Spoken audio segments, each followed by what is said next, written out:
We went up to the top of Mount Graham trying to investigate why the Vatican has astronomers up there studying deep space and why they had this battle. They fought in federal court against the Apache Nation to get the right to build on the top of that mountain. The Apache wanted us to know that that mountain is holy. It's one of the 4 holiest mountains in the world, and it is because it is a portal. It is a gateway. It's a location such as the Bible describes in several places where it mentions, like Jacob's ladder. Yes. Jacob sees angels ascending and descending, and after that vision, it scares him so much that he gets out, he takes anointing oil, and he anoints the whole place. And people say that Jacob said, this is the house of God. But read it, that's not what he says. He says there is a gate here to the house of God. Same thing with the Tower of Babel that we have talked about once before. The actual root words around that was, it's a gate, it's a doorway. It's CERN of the Old Testament. It's angelic science trying to figure out how to break through into our dimension to literally create hell on earth. That's what it is. Keep in mind, we're using the term portal. It kind of sounds like Star Trek or something, right? Yeah. That's why I say portal, doorway, gateway. We're just trying to provide an image for the mind to understand that there are strategic places on the earth, that is biblical, that the Bible provides numerous equations about that, and so do other ancient extra-biblical books like the Book of Enoch, which talks about the angels coming through a portal on the Mount of Hermon, and they go down to the Valley of the Plain. They're the ones that started this whole business with the giants back there, right? Isaiah 13, he has a prophecy in which he says that at the end of time, when the complete destruction of Babylon occurs and these wars that are coming up with Islam and all that, that a commander, a ruler, I don't know who this ruler is it an angel, is it God? He just says, open the gates, ye ruler, I give command, and I bring them. Giants are coming to fulfill my wrath. And then it goes on to describe, before the end of that chapter, other, like monstrosities, like satyrs, half-goat, human-like beings, all these things coming up out of the earth that are going to be part of this great tribulation period, part of this great judgment. Now, here's why I brought up the book of Enoch. Enoch gives the same prophecy. Enoch chapter 10, Enoch chapter 15. Read those chapters. He too says they're bound under the surface of the earth. In fact, I'll read it to you. He says, the spirits of the giants shall be concealed, and shall not rise up against the Son of Men and against women until they come forth during the days of slaughter and destruction. Zach, you taped a piece in my office. I did. Last week. Yes. And I'm going to run it just right now. Great, awesome. And you were sitting down in my office musing about what's going on. That's right. So let's roll this. And I think you'll find it interesting. What if I told you there was an ancient mystery, an ancient story once again being replayed in modern times? We are all familiar with the story of the Tower of Babel, a story of a pagan world coming together as a single unit, an entire society trying to achieve equality with God. And what was their method? To literally build a tower that would ascend into heaven, that would ascend into the realm of celestial beings. The craziest thought is that the very thing they were trying to do would have been achieved if God hadn't intervened. And good thing he did. God destroyed the tower and cast confusion into the people. What a crazy thing to say, that they would have achieved their goal. But I didn't say it. God did. In Genesis chapter 11, it says this, then they said, come, let us build ourselves a city with a tower that reaches to the heavens, so that we may make a name for ourselves. Otherwise, we will be scattered over the face of the earth. But the Lord came down to see the city and the tower the people were building. And the Lord said, if as one people speaking the same language they have begun to do this, then nothing they plan to do will be impossible for them. Come, let us go down and confuse their language so they will not understand each other. The Lord, Jehovah, the God of the universe, said nothing would be impossible for them. This indicates that the very thing they had set out to do, to build a tower into heaven, would have been achieved. How? This seems impossible. How would a people group build a tower that would reach to the outer realms of the universe, thousands of light years away, into a place that we call heaven? This is ridiculous and impossible. Therefore, I would suggest another means of extending their tower into heaven. You see, many Christian intellects with doctorate degrees in theology and even molecular and particle physics would suggest that there are gateways, or for you sci-fi junkies, portals, just beyond the naked eye, placed at strategic locations around the world in which the celestial realm would enter and leave from. Take another portion of Scripture, for example. In Genesis 28, Jacob was given a vision in which we today refer to as Jacob's ladder. In this vision, he saw a stairway or ladder resting on earth with its top reaching to heaven, and the angels of God were ascending and descending on it. There above it stood the Lord, and he said, I am the Lord, the God of your father Abraham, and the God of Isaac. How was this possible? How was Jacob able to see heaven and earth and a stairway extending to both at the same moment? Let me give you another example. Whenever you're in a time of need and you pray, Lord, send down your angels, let them protect me. Where's the angel or the angels coming from? From the outer edges of the universe, or wherever the spirit realm lies? If he was traveling at the speed of light, it would literally take that angel millions of years to get to you. You're long gone. Once again, what a ridiculous thought. Wouldn't it make more sense if these spirit beings were simply able to pass through some sort of dimensional barrier, through a gateway, to immediately be able to assist you? Is that what Jacob was seeing? Was he seeing one of the gateways into heaven in which angels were ascending and descending? The same type of gateway the pagans in the story of the Tower of Babel were trying to get to? It's interesting to note what Jacob said after his encounter there with the supernatural realm. Surely the Lord is in this place, and I wasn't even aware of it. But he was also afraid and said, what an awesome place this is. It is none other than the house of God, the very gateway to heaven. What does all this have to do with today? The here and the now.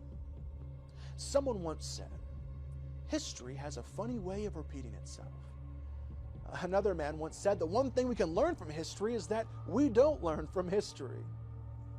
And from studying history, you will quickly see that God, he works in cycles. He works in patterns. If you want to get on what God is doing, then you've got to find out how he operates. And Hebrew tells us that Jesus, God, he is the same yesterday, today, and forever. So, what if I told you again, today, the ancient story of the Tower of Babel is being repeated? Isn't it interesting that people from all around the world have once again come together to build the largest machine that man has ever constructed? They say it's for the purpose of discovering the God particle, this mystery particle that essentially holds the entire universe together, and if found would explain our very existence. I think it's pretty interesting that I have made the discovery of a lifetime. I have figured out what the God particle is. I have figured out what holds the entire universe together.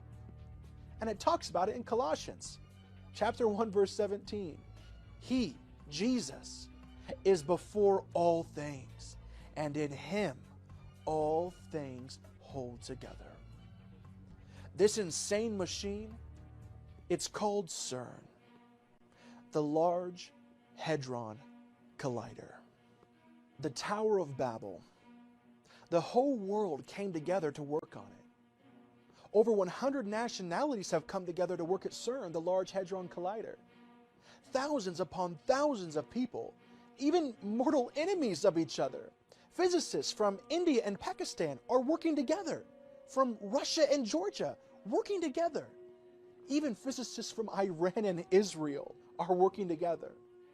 The people at the Tower of Babel's goal was to reach a portal or a gateway into the sky, into another dimension where God dwells.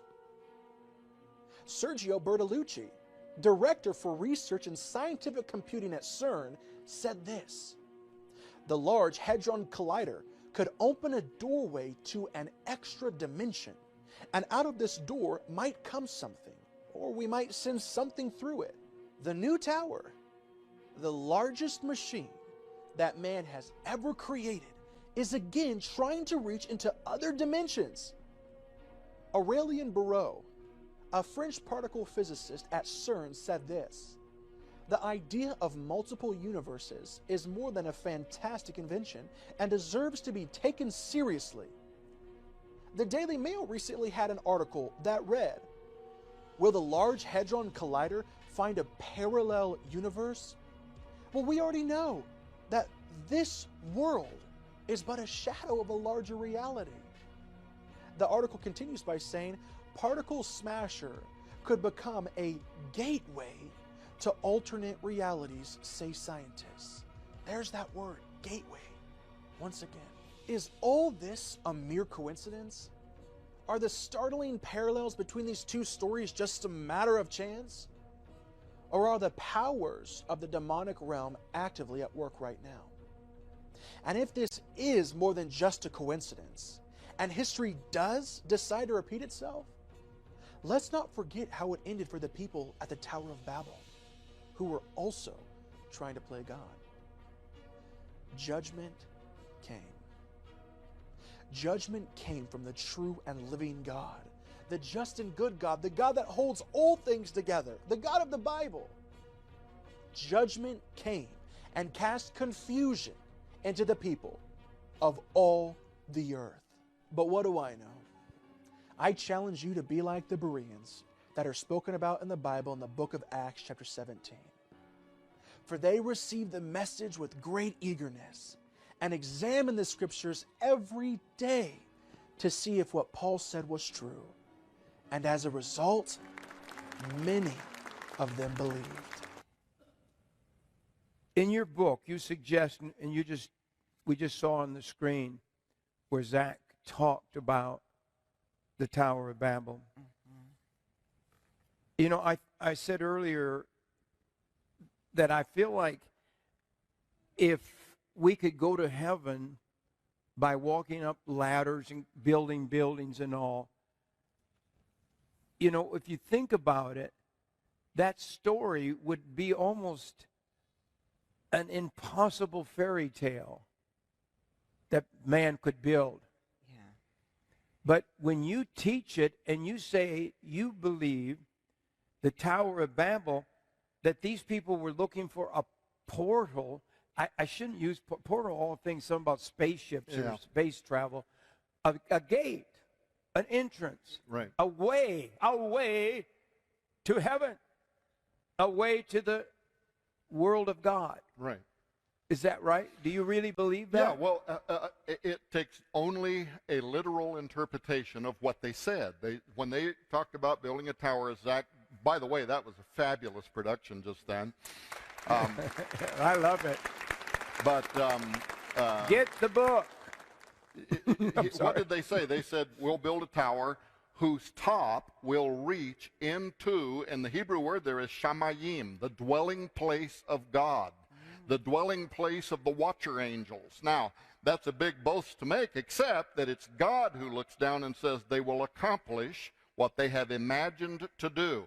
So there was something going on here that was much more than just a tower. It was strategically located. Now, when you talk about portals, see, portals, gateways, stargates, we've only talked about these kind of in a metaphysical sense of a gate or a door, but sometimes people become the portal. And that was what happened with the Watchers. They wanted a methodology. They wanted a way of leaving their fixed estate. That's what Peter says. That's what Jude says. Those angels which kept not their fixed habitation, their estate. They wanted to enter into our reality. They had to come up with a way of doing that because they didn't want to be like demons. They didn't want to just possess somebody in whom the spirit of man still dwelt.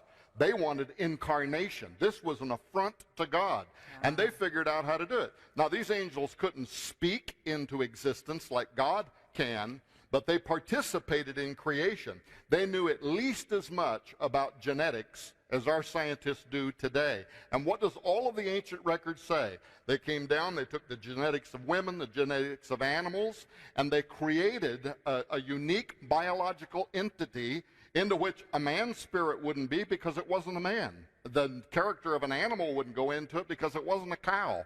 It was something entirely outside of the divine order, and they extended themselves. In fact, there's some versions of the ancient Bible that says they saw men and beasts as fit extensions, a fit methodology. So when you think of it that way, the people became the portal.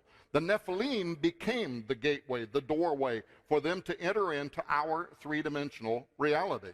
Now ask yourself what's happening in science around the world today, in transhumanism, in laboratories around the world. Here in the United States of America, here in Missouri, we are creating animals with human DNA inside them at the University of Missouri. Yes, we are.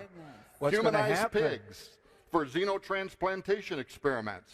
This is happening all across the world. It's the Academy of Medical Sciences published a booklet, a 150-page booklet. If somebody emails me, I'll send it to them. 150-page in which they call them animals containing human material, human-animal chimeras, and they assert that they are being created by the thousands in laboratories around the world, and some of them, they say, reaching human cognition. Animals that begin questioning, who am I? Where did I come from? Is there a God?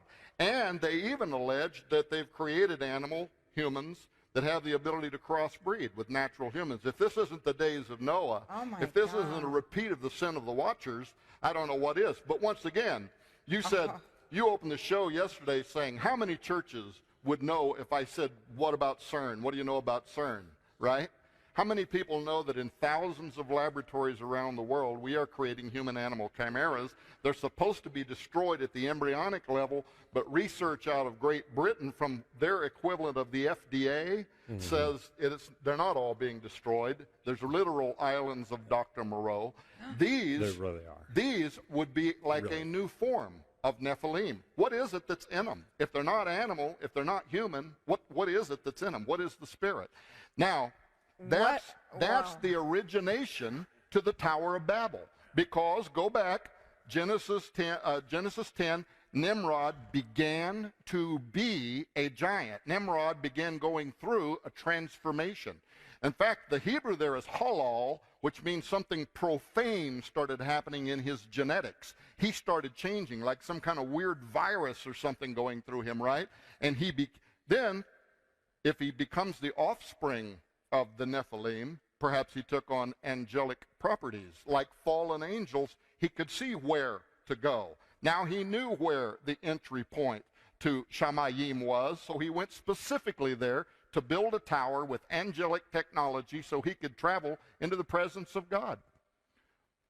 There is a huge amount of ancient text that seem to make very powerful scientific statements, like Jasher 4:18 says, after the angels revealed the secrets of heaven to men, it says, then men begin to blend species of one kind with another. We're talking about advanced biotechnology.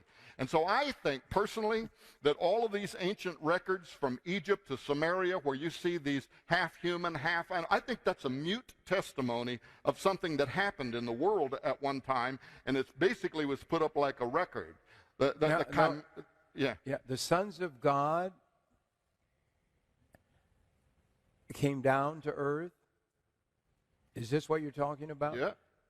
Had relationship with earthly women and created this species. Is that what you're talking about? That's what the Bible says, yeah. That's Genesis 6. But that's in the Bible. Absolutely. Yeah. But we don't preach on it Sunday morning, so Not too often. And they don't How do you work that into a Sunday morning sermon? And they don't preach Revelation anymore, which is a crime. It's satanic, because the book of Revelation is the only one that offers us a promise and blessing if you will read it and understand it, right? And that's where we are. We're in those days. So what spirit would it be that would not want us to understand that? What Tom was just talking about, I mean, as far as, in addition to being a writer, I work as a consultant for a group called Cahn Resources, and we're a Christian biotechnology investment group that try to vet these technologies so that, you know, Christians aren't putting their money into things that they don't want to. There's an island called St. Kitts. I think it's the U.S. Virgin Islands, right down here off the, you know, in the coast, where there aren't any laws. There's a scientist down there injecting human neural stem cells from human brain tissue into monkeys' brains. Okay. Now this is done, you know, as medical science, is maybe to find a cure for Alzheimer's or something like that, to regenerate brains. But we also have a whole group of monkeys with half human brains down there now. Yeah. Well, and plus, if anybody's been watching the news, they see the scientists out there right now talking about CRISPR, this new technology that can rapidly alter the human genetic code, and how they're going to create designer babies. And the science community itself is calling for a moratorium on the science. Here's the problem with calling for a moratorium on the science is any rogue nation that wants to develop this and get ahead of you is going to. So there are things that are going on behind the scenes. But what's that got to do with the Tower of Babel? And I mentioned Nimrod. But Nimrod was a form of the Antichrist. He was a Nephilim. He was a mighty hunter before God. He was a rebel. He was a form of the Antichrist. Now, I've often wondered if the Antichrist isn't going to have something strange about his genetics. And let me give you a scenario here that I think is important. You mentioned a moment ago the beasts of the field. And you said when you were in prison, I'm glad you brought it up because you're the only other person I've ever heard that understood this. The Greek word there is therion. And the reason it's translated beasts is because it essentially means tiny beasts, like microscopic sized beasts. And it fits perfectly with your scenario that we're talking here about a virus. We're talking about a plague, a pandemic that maybe will come over from the animals, but it's therion. It's microscopic, dangerous, destructive. Maybe that's the fourth rider, right? Maybe it's a weaponized version of Ebola or something like that. But very quickly, did you ever see the movie I Am Legend with Will Smith? All right. So a pandemic, I like to use visuals that people understand. A pandemic breaks out on the earth, right? Wipes out almost all life on earth. But there is one guy, for reasons that are unknown, his blood is naturally immune to the pandemic. And so he sets himself up inside of a house, and he's in there working. He's trying to capture these zombie-like beings and trying to create a cure, right, for this pandemic. Well, by the end of the movie, he does, and you find out that's why he's a legend. He's the only guy on earth whose blood is naturally immune. Now, let's take that back to the Antichrist for a moment. We know that the Antichrist is the antithesis of Jesus, right? Jesus was the Son of God. He is the son of perdition, the son of the devil. Jesus worked miracles. He works miracles. Jesus rose from the dead. He receives a deadly head wound, and all the world marvels, right? And people have created whole lists of how he is the antithetical Christ, right? Well, imagine this. Jesus also said that unless you eat of my flesh and drink of my blood and partake in communion, you will have no part in me. Wouldn't it be just like the Antichrist to create a situation where a pandemic is sweeping the world? Hundreds of thousands of people are dying, and there's only one guy on earth whose blood is naturally immune to this disease, and it turns out to be the Antichrist, the mark of the beast. The only way you can be cured from this disease is you have to literally partake in the form of immunization with the blood and flesh of the Antichrist. It would be a satanic communion. When we were researching the Tower of Babel, one thing that I discovered that I had never heard before was that King Nebuchadnezzar from the book of Daniel that we're all familiar with, he actually tried to rebuild it.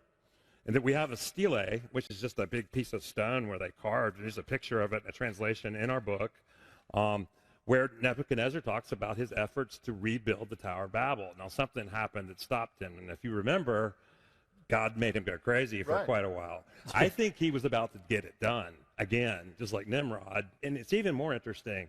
It's when it talks about Nebuchadnezzar's sentence, I mean, he's turned into an animal. It says, by decree of the watchers. By decree of the watchers. Who are they? They are the immortals that we're talking about. The watchers. The watchers. One of the things God spoke to me when I was a younger person, he said, you have no idea how powerful man's brain is and how powerful our minds are. He said, actually, we would be dangerous if we knew. I think we are dangerous, and I think the Tower of Babel was dangerous because the Bible says they could accomplish anything. So what did God do? He separated their languages. What does this CERN do? Look at around this CERN. Look at this thing. What happened in relationship to build this modern-day Tower of Babel?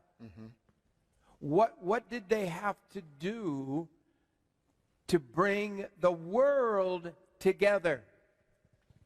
Yes.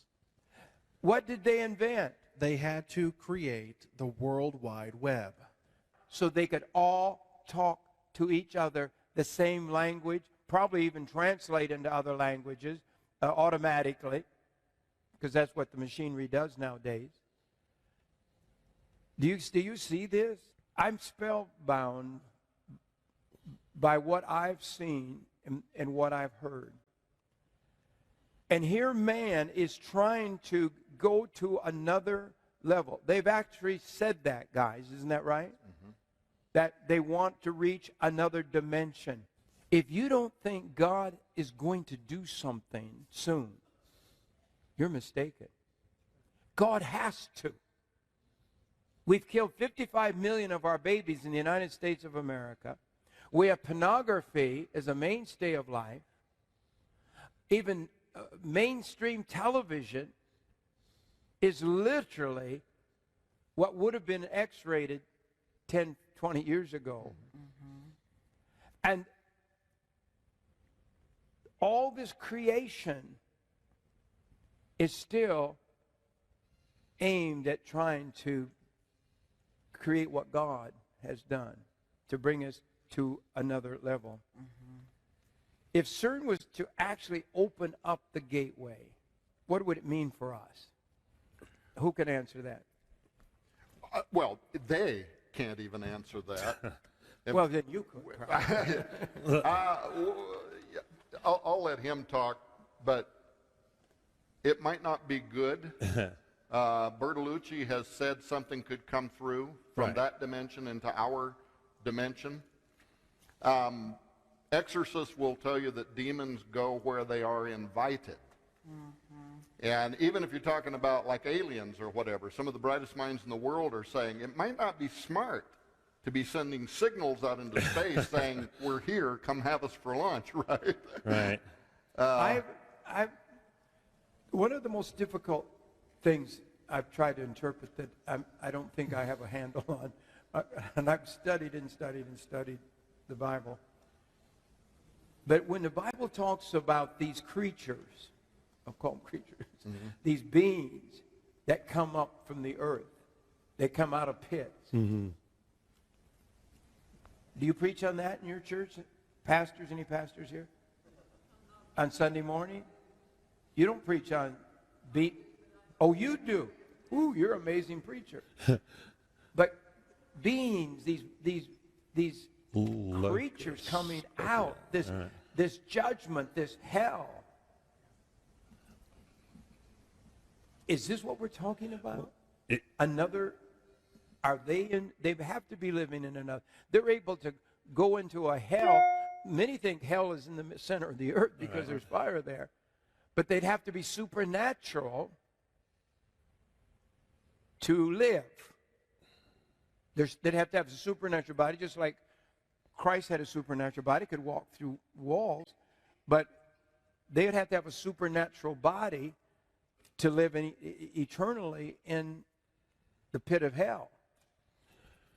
Well, the one way that CERN could facilitate opening up the portal to the abyss at the fifth trumpet you're talking about, right?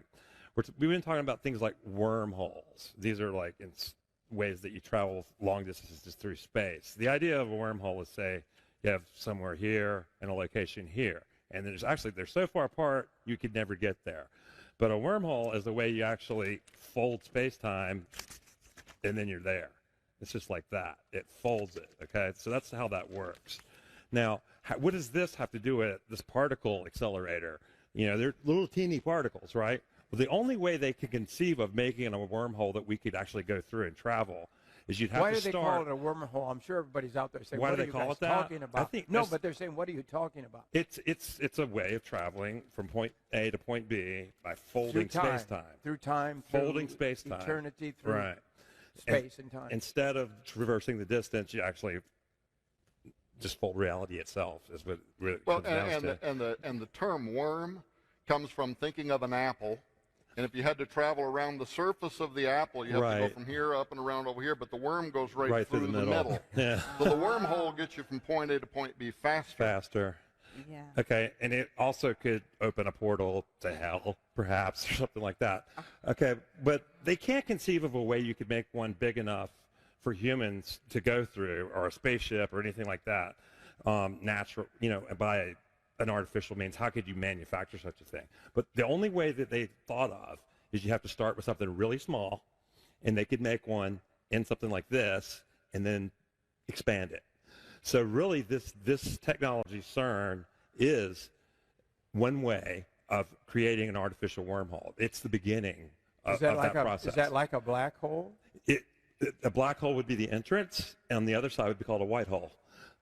So what man has found is the black hole in outer space, literally galaxies, universes out there, whatever there's out there, a black hole devours it. It's pretty scary. From what we can tell, the gravity just crushes everything that gets near it. Anything that gets near it, it would just shred you to pieces. But another scientist discovered that if the black hole is spinning at a certain speed, the correct speed, the inertial forces will cancel that gravity, creating a traversable wormhole, which would be safe to go through.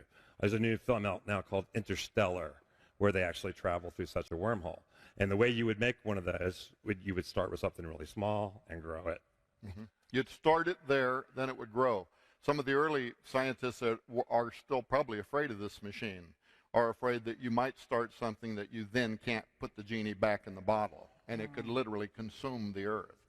Now, we've read the book. Do you have any facts that these people are literally trying to create some of this, or that's one of the things they're looking for? You can go to CERN's webpage and read the studies that they're already talking about. But again, some of the experiments... Right now, while we're sitting here, right now, their biggest experiments are beginning. These are the biggest, most powerful experiments ever conducted on the planet, ever. We've never tried to collide 600 million particles at just below the speed of light beneath the surface of the earth, 600 million per second. Now, you talk in your book about CERN possibly being the fifth trumpet. Here's the thing. If you look at CERN, there's a lot of interesting things there. First of all, their logo is a stylized 666. If you look at the logo, it's 3 sixes wrapped into each other. Did you know that, Zach? I did, yes. Dear Lord. I can't read everything, but... Yeah. So, there's always been this question about when we see the plagues of the end time, the question of whether or not some of these are things we essentially have unleashed on ourselves by being rebellious against God. Mm-hmm. And so, if you ask me, do I think CERN is what's going to open the bottomless pit? I doubt it. What I think CERN represents is the spirit of the age. We have returned to the days of Nimrod. We are shaking our fist in his face of God. We're saying, I will be like the Most High. I will take control over creation. It's Luciferian. And at the same time, here you've got the rabbi standing in front of the United Nations saying, hello, how come nobody is saying anything about the decimation of Christians around the world? What is this strange, weird silence all about, right? That's what I'm saying. That's what I'm saying, is that this is another part of the spirit of the age. Wow. I'm glad you mentioned the rabbi. Did anybody see the rabbi speaking to the United Nations? Mm-hmm. You know, it's on our website. It's on the JimBakkerShow.com. I mean, his message was amazing. And it's like we have a few people standing out on the cliff by themselves, almost. And we don't need to be silently behind them. We need to be noisily behind them. It's time, you know, I'm getting way off on this. Yeah, in your book, you talk about CERN could be the fifth trumpet. And then I've written down, do you believe the sixth trumpet speaks of another doorway being opened? Yeah. Well, absolutely it does. It's talking about the Euphrates River. But, you know, I think the part in the book that you might have been referring to was the connection that I was making there was it's a little unnerving, not just to see Shiva being consecrated as the great God, or whatever the terminology is. God of destruction. The omnipresent embodiment of all virtues, the creator of the cosmic universe. That's a God, a false God, sitting out in front of this machine, this billion-dollar plant, the biggest machine man ever made. And they don't put Jesus with his arms outstretched. They put a false God, a God that represents gods. Yes. Lots of gods. Right. It's the God of destruction, known as the Lord of the Dark. And it's just interesting to note that in the occult, another name for Satan is Shiva. Mm-hmm. And that's outside of CERN. When CERN went online, a teenage girl in India took it so seriously she committed suicide the day they turned it on. Right. But the other thing about this is that it is located in St. Puili. It's right there on the border, and in ancient Roman times, that was called the Apolliacum. That was the location of Apollo, and there was a temple there for the worship of Apollo. So why is that unnerving? Because Apollo is definitely related to the sounding of the fifth and sixth trumpets. When the angel comes down with the key to the bottomless pit, opens it up, and it says they have a king over them down there, which is Abaddon, which is called in the Greek tongue Apollyon, Apollo. And of course, that's the spirit that's going to come up and inhabit the Antichrist. So to build this machine that wants to open a door into another universe, right where the ancients said the Apolliacum was located, is just some kind of unnerving, right? Wow. Wow, that is. Yeah. What does CERN mean? Does it have a translation, the name? Do you guys know? CERN? I know originally, it was originally had initials. I used to know, I forget it. But it used to have initials. That's right. CERN, it was a French acronym. Right. Now, a lot of people said, you know, well, CERN doesn't really mean anything. And essentially people thought that it didn't. Like I said, it was a French acronym. And they realized, you know, this acronym is just kind of silly. So they actually ditched the acronym and they kept the name CERN. So my question is, what does CERN mean? Could it have a meaning? Could it be connected to something else as well? Well, it's interesting that in the Wiccan faith that there are two main deities, and the main deity is called the horned god, or Herne the Hunter. And this horned god, if you look back to the conventional name given to it by the Celts, am I saying that right? Yep. The Celts, the name given to this deity is Cernunnos. And it's actually the god of the underworld. Netflix is a fulfillment of prophecy from me that God had spoken to me, a word. And I'm not a prophet. God spoke to me probably 20 years ago that the television as we know it would no longer be.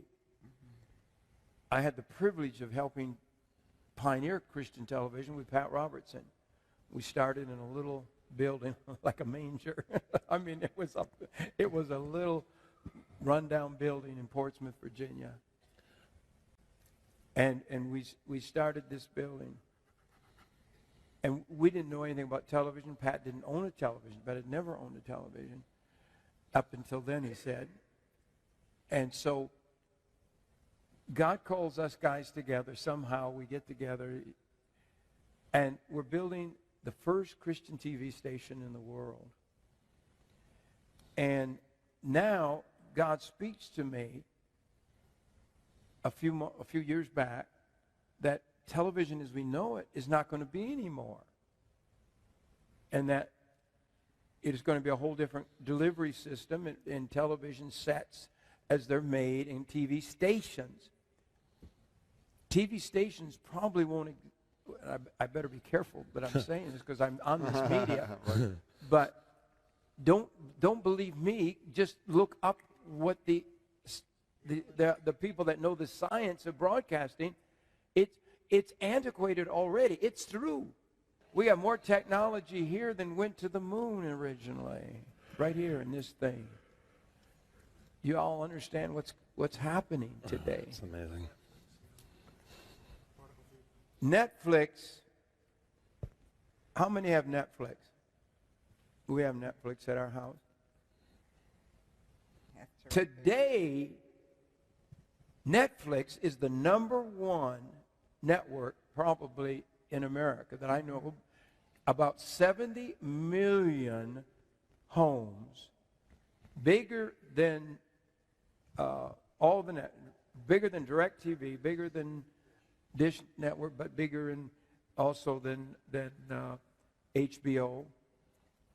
And because it's on demand, you can watch what you want when you want to watch it. So that prophecy was really fulfilled. And so now is the time for us to move to the next level, and that's why these students are here. And we need young people that would be sold out to broadcast. We can reach more people in one day